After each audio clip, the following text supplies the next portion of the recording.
Hello everyone, SirMonkeySuit or Zappy here, back again with Hunter x Hunter. We're on episode 82, and in the last episode we finally have reached the point where Gon, Kilowatt and Kite, our crew, has come face to face with one of the Chimera ants and kind of have a sort of a semblance of what they are coming up against. Even though I feel like Kite could just absolutely annihilate them in a second. Kite is using Gon and Kilowatt to do it as training and get experience.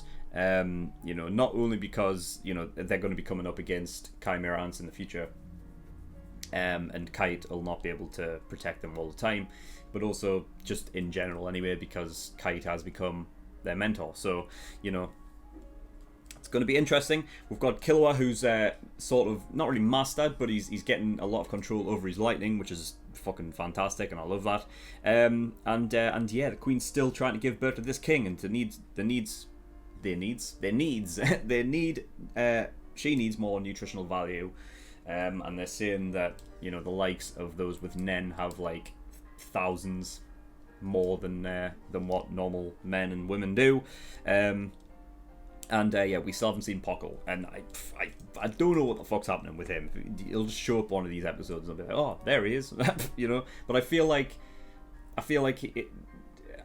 I don't understand that there would be a reason why he would still be alive. I don't know why they would keep him alive. I feel like there's no point, So, I don't know. Because I don't even think they would need them for research purposes. Because even though you've got that guy, that like weird little penguin dude, who's like the sort of like the professor of the group, like he's out there like researching and stuff. I feel like they don't need to research sort of live subjects in a way, because it all just gets transferred into a new thing when they get eaten anyway, So I would never see a reason why Pockle would still be alive, unless he got away, in which case I really don't think that was the case, because Zaza never said anything about it, and yeah, so God knows, but yeah, I don't think there's anything else to really talk about, so we're just going to get in episode 82 and see what we get. So without further ado, let's go.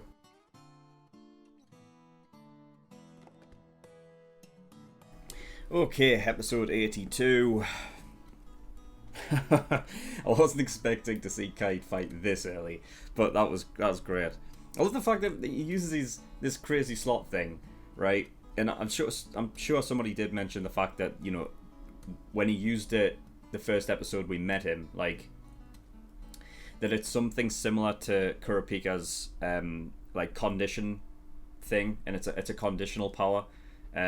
So that being said, then, even though Kite says that it's aggravating, I feel like it's something that he himself put on him. Like, so the condition would be like, I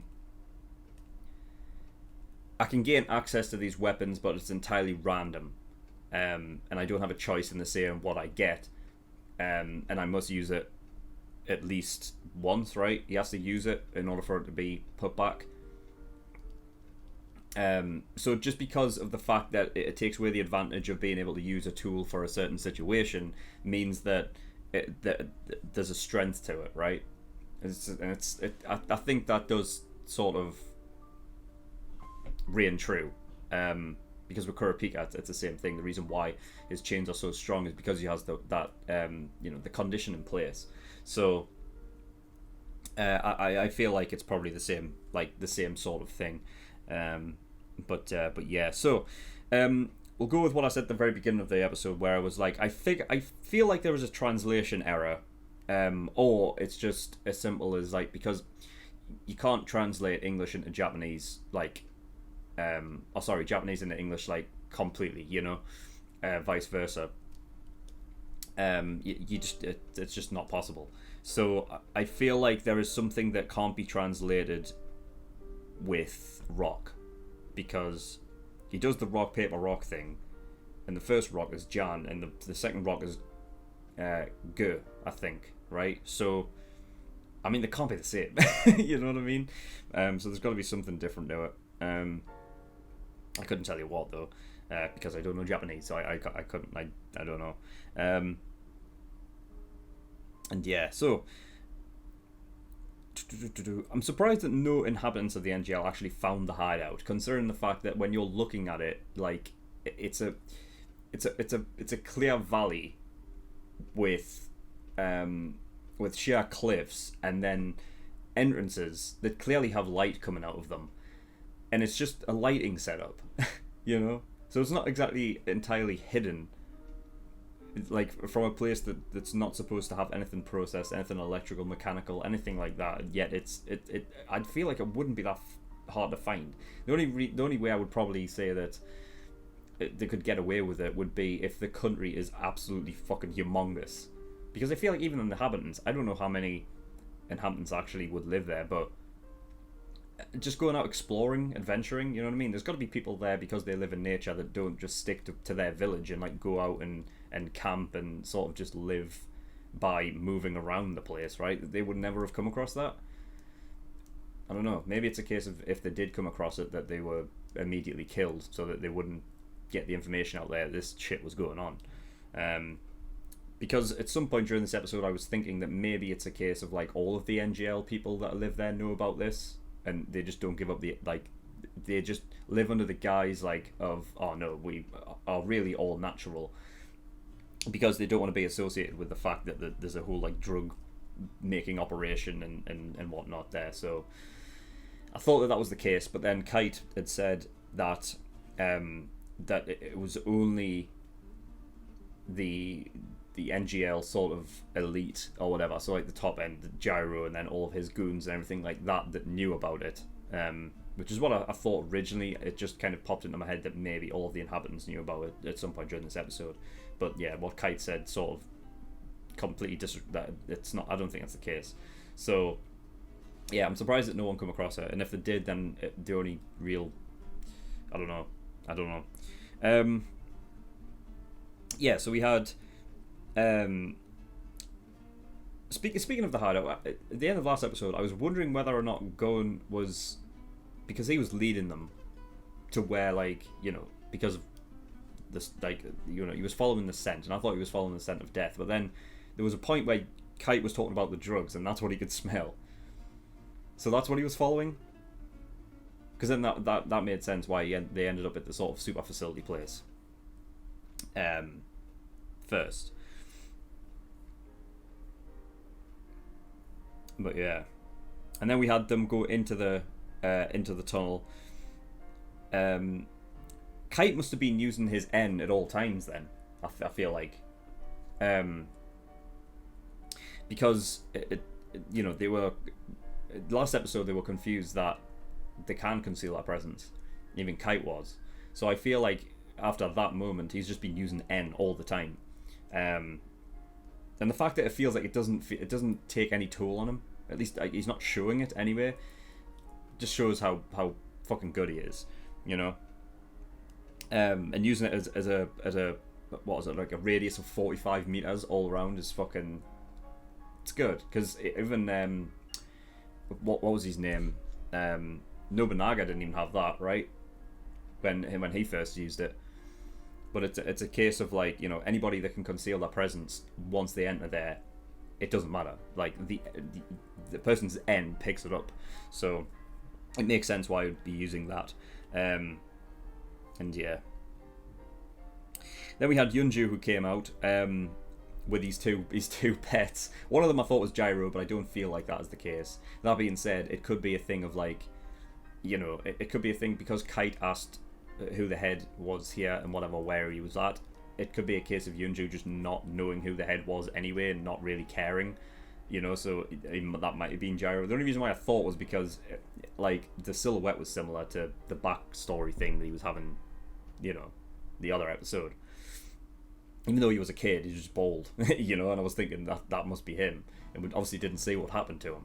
I'm still, like, you know, I'm still trying to figure out is there going to be a time when he actually shows up, and, you know, because I feel like it'll be one of the only times in this show where something, like, it was because it wasn't a period of time. Like, we spent it felt like half an episode listening to Gyro's backstory, and if it was all just so they could say Gyro is the king of all the NGL, and that was the revelation. I still feel like it was a long time to spend on a guy that we might never see again. So I feel like he has to show up again, surely, right?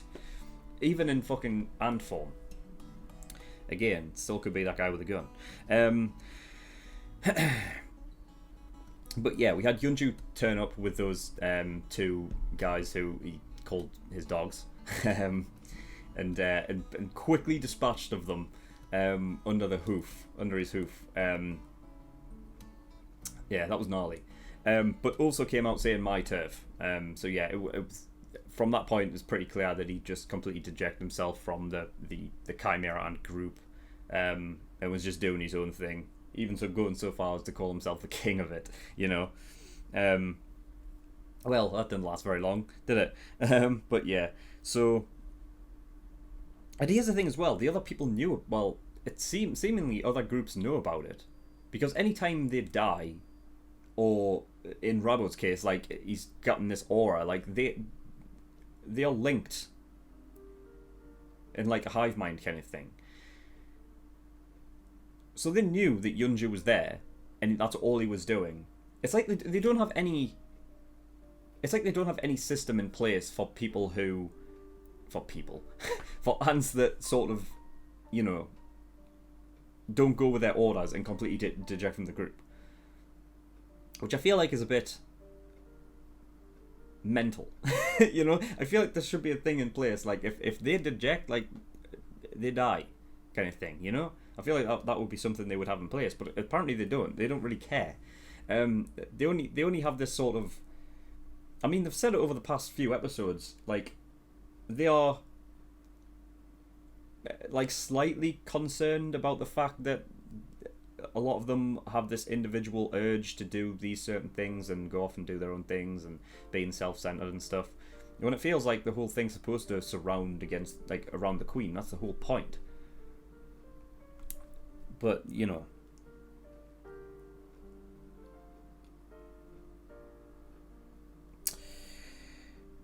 And then we had the fight between Killua and the weird fucking, I don't even know what you would call it, kind of a mosquito fucking insect type dragonfly type, I don't even know, woman. And Killua is like, I haven't flipped this switch on in a while. It's great because at that moment on, Killua has two forms of, like, he can go two ways. He can either go down his Nen route, or he can switch back into his more experienced assassin style thing that just suited this much more, which is great. Because it is a sort of difference, like, because in this arc, whereas in the previous ones, they never had this whole killing thing. Like, you know what I mean? They didn't kill Genthro and everything like that, you know what I mean? Like, they kept them alive. And I said a couple episodes ago when Ponzu died, and I was pissed off, and I was like, kill these fuckers, right? And they are doing it. So that's good. There's no fucking love lost between these things. So I love the fact that Killua, when he's told, like, you know,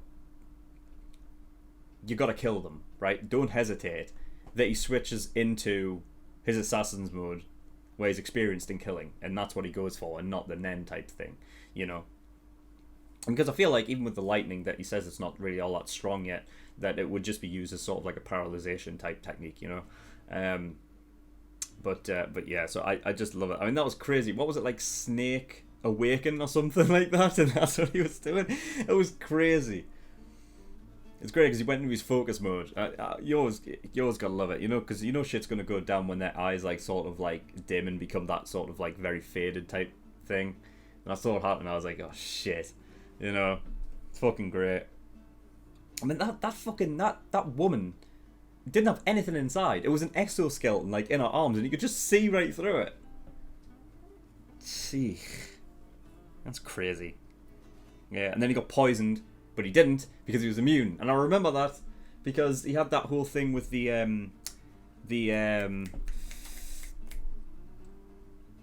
oh god, I can't remember the actual word for it. The X-lax thing, the laxative, that's it. that happened in like the fourth episode or something, right? Because the fucking what the fuck ever his name was, rookie. What was it? Rookie Crusher guy, right? Give him the laxative, and it just didn't affect him because he was immune to it. So yeah, I remember. So that was great. What else? Yeah, so he took care of her. That was amazing, by the way, when he fucking just flipped her head upside down. That was awesome. And then exploded it. Jeez. She had said she wasn't pissed off about it. She was just like, she just took it as is. She was like, oh well, it just means I was weaker. Now, they were talking about before in the episode about how, what was it exactly? It was, they take their aggressive traits from those through the what was it? The morphing or whatever.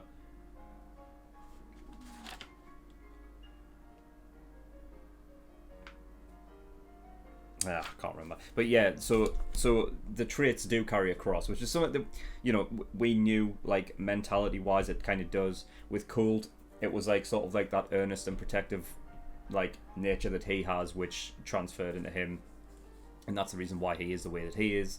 Ragul, I imagine he would have been like a person that would have got something that had aggressive tendencies, and of course like Yunju as well.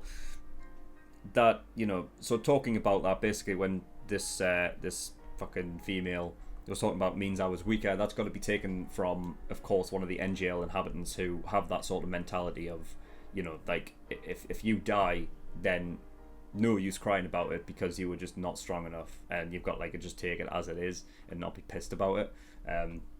So I thought it was quite clear that was what had come across with her anyway. So Gohan was up against the 50-armed freak, whatever the fuck it was. I feel like it must be like a caterpillar or something. It was something like that. Anyway, with longer extended arms. But he used these. He was up against this guy for quite a while, and they were a stalemate for like at least 3/4 of the episode. It felt like. But he used his transmuter technique. He used scissors. It was great change. I wasn't expecting it either, so that was fantastic. I mean, I really should be, you know what I mean? Because Gohan, in the last couple of episodes, I feel like he's pulled it like it's something that Gohan actually uses quite often now, So yeah, that's it's cool that he changed it up to scissors and not a straight up punch. I mean that you could just slice through. That's fantastic. So yeah, he's got like a summable sword in a way, which is fantastic. And now the only one we haven't really seen is Paper yet, which is the emitter one, right? Which means it'll probably be some sort of fucking energy blast, I'd imagine. So yeah, I imagine when that's first used, it'll probably be another thing that comes out with the blue and not expected. But yeah, it's great. It's great watching them, like, both Gohan and Killua come up with the right attack at the right time. You know what I mean? Like within the fight itself, thinking about it, and it's like, well, this would be the best in this situation. You know what I mean? Killua goes straight into his assassin mode, which was the perfect opportunity to use that, and then gone with the scissors to overcome him like that, because he'd already punched him once. He'd already punched the guy once, and it sort of mangled his like one of the like 3 arms or something. So it's great that he was just like, well, it's not going to work a second time, so we'll change it up and we'll do scissors. It's great because we haven't even seen him even like train with the scissors thing, but you've got to assume that he's been trying to do that off screen. So yeah, and then on to the very end where we have Rabot, who has now got he's acquired basically natural aura, and apparently not only that, because the narrator said that they figured out Nen. How? How though? I get that, like, you can get tendencies from that thing that was eaten beforehand, and then what you grow as, you get that from the person or the thing that was eaten, right? I get that. And I mean, I guess we didn't see what was. I feel like no, Rabot has acquired this seemingly naturally. Now with the aura sort of coming out, like because I imagine it would be similar to when Gon and Killua did it for the first time. It's like you need to learn how to sort of open your pores and whatever, right? And that releases your sort of your nen. And I feel like that's what, or your aura, sorry, and that's what Rabot was doing there. And I felt like I could probably attribute that to something a bit more natural, because he's been going fucking crazy for like God knows how long now. Like it could have just been a case of where he was so angry that it was just like affecting his body to the point where it opened his pores and that his nen was, or his aura was released. But when the narrator says that it's figured out nen, that's not nen though. That's just your aura, right? Like the concealed presence thing clearly wasn't anything to do with Zetsu. I feel like that was just a natural thing that the Chimera ants themselves just have. I mean, I guess into some form of capacity it could be Ren, I suppose. But unless the ant in question is created from somebody who already knows Nen and like Hatsu, they would never have that. They would have to literally be trained and not just get it naturally, surely. I don't know, but now Rabot is seemingly like much stronger, possibly to take on Cold. I mean, he's the one that's figured out Nen, and I don't know what they're going to do from here. I feel like Rabot's just going to go on he's just going to want to leave. There's no way like he's going to stay there, and the little penguin guy's going to fucking research, and he's going to train the rest of them how to use it. I mean, because I just feel like Rabot just would not want to be a part of that. Like, he's at this point, he's so strong, he just doesn't, I don't see him being cooperative now, So, I don't know. But if fucking he can do it, it means that all the other ones can do it. So, yeah. Damn. It's crazy. But that's literally, that's all I've got. So, whew, damn. It's really picking up. I was expecting it to as soon as they come across the first Chimera ant that it would, it just would. Because I feel like we've been having separate stories, like you've been following the Chimera ants and their thing, and then you've been following Gon and Killua and Kite. And some other groups as well, so yeah, it's really, really picking up.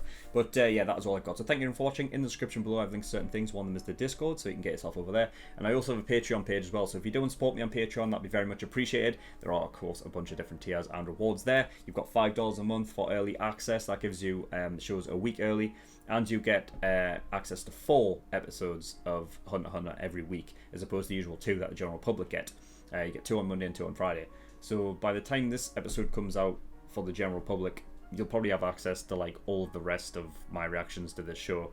So if you can binge watch all of them within $5, or within a month I should say, then it'll only cost you $5 to watch like 70 reaction episodes. So yeah, good deal. There's also full length tier there, which doesn't really make any odds to this show because this one's full length anyway, but for my other ones you would need that. And then there's other tiers there where you can pay to have a certain show reacted to. So if you want me to react to a show, then yeah, go have a look at those and see what they're all about. But that is all I've got. So thank you for watching. I'll see you all next time. Bye bye.